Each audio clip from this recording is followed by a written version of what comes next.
Okay. All right, we're back and we're going to go ahead and cover the time that Jesus was in the tomb. So we know that Jesus was killed on the day of Passover in the book of Matthew. This is Matthew 45. He was killed at the 6th hour, which is noon on the day of Passover. This is Matthew 27:45, like I said. And then we have 28:1 is when they're going to discover the tomb. This is Sunday. After the Sabbath, the first day of the week began to dawn. Mary Magdalene and the other Mary, this is Mary, mother of James, came to the tomb. All right. Behold, there was an earthquake, and an angel of the Lord descended from heaven. So they get there on Sunday. He's been in the tomb one night. Okay, one full night and what could be considered 2 days, even one partial day on Saturday and one partial day on Sunday. So we have 1 day, 1 night, 2 days at most. Okay, this is not 3 days, and it's a big problem because everybody says it's 3 days.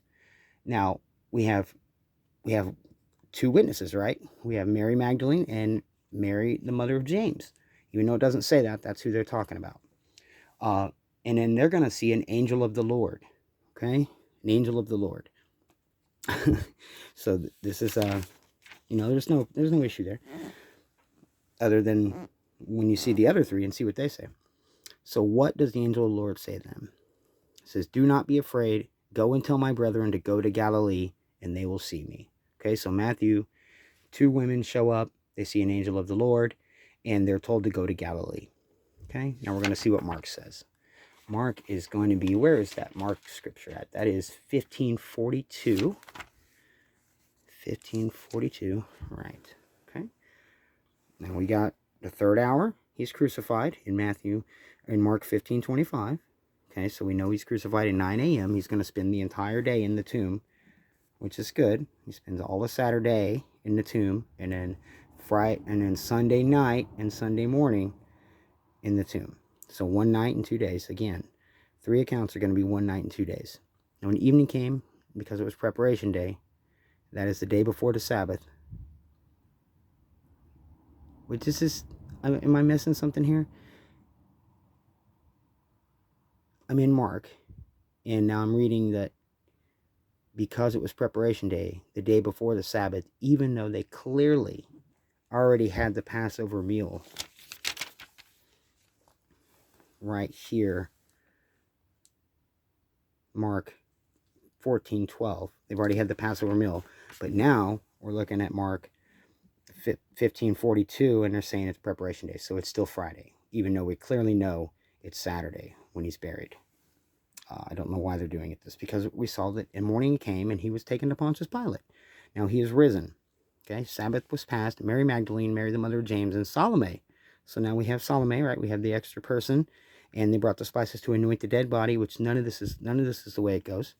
Okay, now let's see who they see there. All right, and entering the tomb, they saw a young man clothed in a long white robe sitting on the right side. So they don't see an angel. It doesn't descend from heaven. They enter the tomb, and there's a man in there, a young man in the tomb. Okay, this is different. And this is the first one. So Matthew copied and changed it. Now, this man in here says, see the place where they laid him? But go and tell his disciples and Peter that he is going before you into Galilee. So he's going to be in front of them, ahead of them. There you will see him. Okay, so now we have a different account. They were told to go to Galilee in the other one by the angel of the Lord. And in this one, they're told that Jesus is already risen and gone. He's already gone to Galilee. Okay? Big problems. This is why Christianity is so hard to believe and people have trouble with it. You just got to have faith in Jesus because the books don't make any sense. Okay? Now we're going to look at, so we know what they were told, we know who they saw, and we know who they were. So we're going to look at Luke 23:54. Luke 23:54. Right here. Right there. So that day was the preparation day, and the Sabbath drew near. So once again, we know that in Luke, it's already been the morning after the Passover Seder meal. We already know that it is the day of Passover when he's killed. He's put in the tomb on the day of Passover. I don't know why this is backing up in time to say that he's buried on the preparation day. This is it's wrong. It's either wrong. It's contradictory. Something's wrong. All I know is that when I read it, these gospels are in order. They don't go back in time, okay? And if they do, they clearly announce that they are. But they don't do that in here. They just tell you the story like this is the timeline. So this is why Christians have to make up the 7-day timelines that they do and say he was killed on Tuesday and rising on Friday. I mean, all kinds of crazy stories. And I can't find any Christian sources that know what they're talking about. They're all different, and they all swear they're right. So we know he's risen on Sunday, early in the morning. They and certain other women with them. So here we don't know who the women are, but then a few verses later, they are going to tell us who they are. They bring the spices to anoint the dead body. Not okay. All right, and we're going to see it's Mary Magdalene, Joanna, Mary the mother of James, and the other women. So no Salome, and now we have Joanna and other women again. We have another account that is different people. Okay, so now what do they see when they get there, and what are they told? All right, and it happened as they were greatly perplexed about this. This is the stone being rolled away from the tomb. They did not find the body of the Lord Jesus. Okay, so there were 2 men stood by them in shining garments.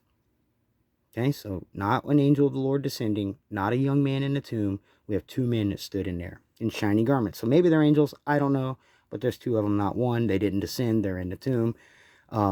It's a different story. It's a different story.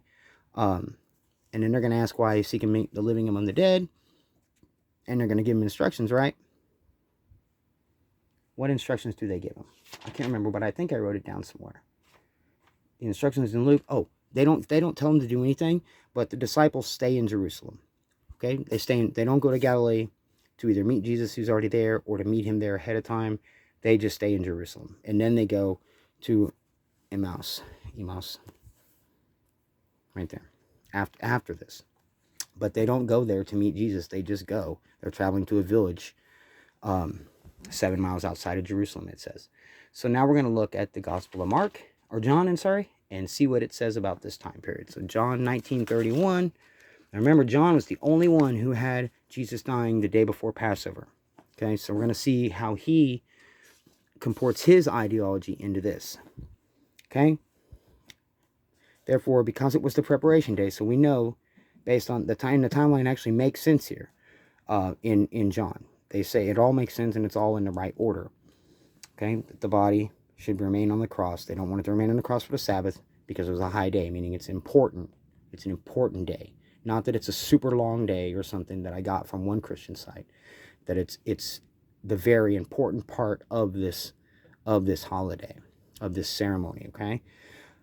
All right, so what's the next part of it? It's 1942. And we've got it right. Oh, I'm sorry, yeah, it's right above 20. So there they laid Jesus because the Jews' preparation day was for the tomb nearby. And they find the empty tomb here.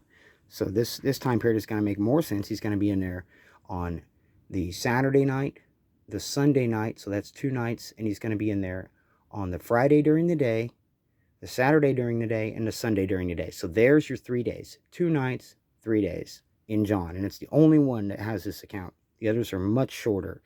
So there's our 3 days, finally. One gospel gives it to us. 1942, now where else do we have the next part of this? What are they going to see? Now on the first day of the week, Mary Magdalene by herself. Okay, she is alone. There are no groups of women with her. There's no Salome. There's no Joanna. And there's no the other women. And there's no Mary, the mother of James. She's not there.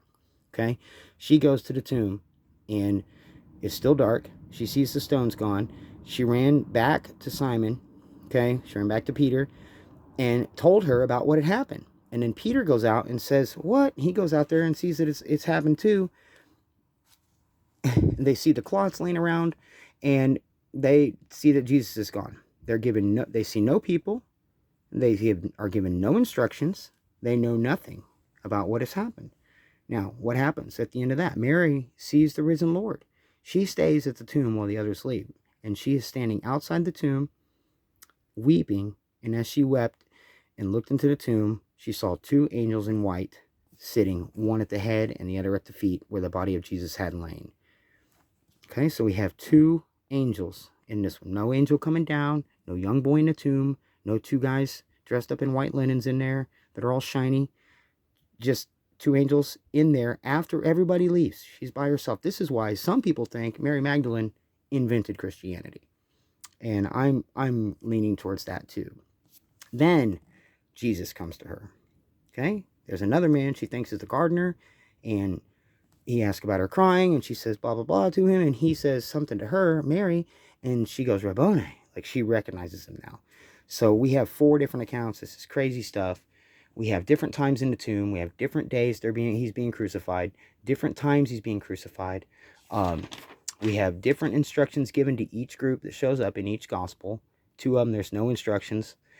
2 of them, one of them is go to Galilee. One of them is go there. Jesus is there. Follow him to Galilee. The witnesses are all different. This is why people have trouble with the New Testament, Christianity, and the 4 Gospels. Thank you.